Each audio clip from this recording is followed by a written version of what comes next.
ಇಂಥ ಅದ್ಭುತವಾಗಿ ನಡ್ಕೊಂಡು ಬರ್ತಿದ್ದಂತಹ ಈ ವರ್ಷದ ಉತ್ಸವಕ್ಕೆ ಪ್ಯಾಲೆಸ್ಟೇನಿಯನ್ ಸಿನಿಮಾಗಳನ್ನ ನಮ್ಮ ಕೇಂದ್ರ ಸರ್ಕಾರ ಪ್ರದರ್ಶನ ಮಾಡಕ್ಕೆ ಬಿಡ್ತಾ ಇಲ್ಲ. ಅಂದ್ರೆ ಏನಿದು? ಇದರ ಪ್ರತಿರೋಧ ನಾವು ಹೇಗೆ ಮಾಡಬೇಕು? ಒಂದು ಸರ್ಕಾರವಾಗಿ, ಮುಖ್ಯಮಂತ್ರಿಗಳಾಗಿ ನೀವು ಒಂದು ದೊಡ್ಡ ನಿಲುವನ್ನು ತಗೊಳ್ಬೇಕು ಅಂತ ಒಬ್ಬ ರಾಯಭಾರಿಯಾಗಿ ನಿಮ್ಮನ್ನು ಕೇಳ್ಕೊಳ್ತಾ ಇದ್ದೇನೆ. ಯಾಕೆಂದ್ರೆ ನಮ್ಮ ನಾಡಿನ, ನಮ್ಮ ಮಣ್ಣಿನ ಕಣ್ಣೀರಿನ ಸಂತಸದ ಕಥೆಗಳಾದ ಹೃದಯದ ಹಣಿತೆ ಅನ್ನೋ ಒಂದು ಪುಸ್ತಕ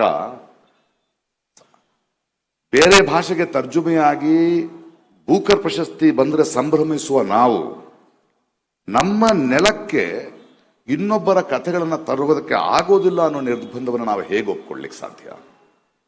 ಇದನ್ನ ಮೊನ್ನೆ ಕೇರಳದ ಫೆಸ್ಟಿವಲ್ನಲ್ಲೂ ಮಾಡಿದ್ರು. ಆದ್ರೆ ಅಲ್ಲಿಯ ಸರ್ಕಾರ ನಿಂತು ಆ ಪ್ರದರ್ಶನಗಳಿಗೆ ಅನುವು ಮಾಡಿಕೊಡ್ತು. ಆ ತರದ ಒಂದು ಪ್ರತಿರೋಧವನ್ನ ಬೆಂಗಳೂರಿನ ಚಲನಚಿತ್ರೋತ್ಸವದಲ್ಲಿ ನಿಮ್ಮ ರಾಜಕೀಯದ ಹುನ್ನಾರಗಳು ನಡೆಯೋಲ್ಲ ಅನ್ನೋದನ್ನ ಕರ್ನಾಟಕ ಸರ್ಕಾರವಾಗಲಿ, ಚಲನಚಿತ್ರ ಅಕಾಡೆಮಿ ಆಗಲಿ ಪ್ರತಿರೋಧಿಸಬೇಕು, ಪ್ರತಿಭಟಿಸಬೇಕು ಅಂತ ರಾಯಭಾರಿಯಾಗಿ ನಾನು ಒತ್ತಾಯಿಸ್ತಾ ಇದ್ದೇನೆ. ಅಂತಾರಾಷ್ಟ್ರೀಯ ಚಿತ್ರೋತ್ಸವ ಆಗ್ಬೋದು, ಒಂದು ಸಾಹಿತ್ಯ ಉತ್ಸವ ಆಗ್ಬೋದು, ಇಲ್ಲಿ ಬೇರೆ ಬೇರೆ ವಿಚಾರಗಳು, ಅನುಭವಗಳು ಹಂಚಿಕೊಳ್ಳೋದಕ್ಕೆ, ಒಂದು ಮಾನವೀಯ ಬಾಂಧವ್ಯ ಬೆಳೆಯೋದಕ್ಕೆ ಕಾರಣ ಆಗ್ತಾ ಹೋಗುತ್ತೆ. ಆದರೆ ಇತ್ತೀಚೆಗೆ ನಾವು ಬೆಂಗಳೂರಿನ ಚಲನಚಿತ್ರೋತ್ಸವಕ್ಕೆ ಬಂದಾಗ ಇದರಲ್ಲಿ ರಾಜಕೀಯ ಪ್ರವೇಶ ಮಾಡಿದೆ.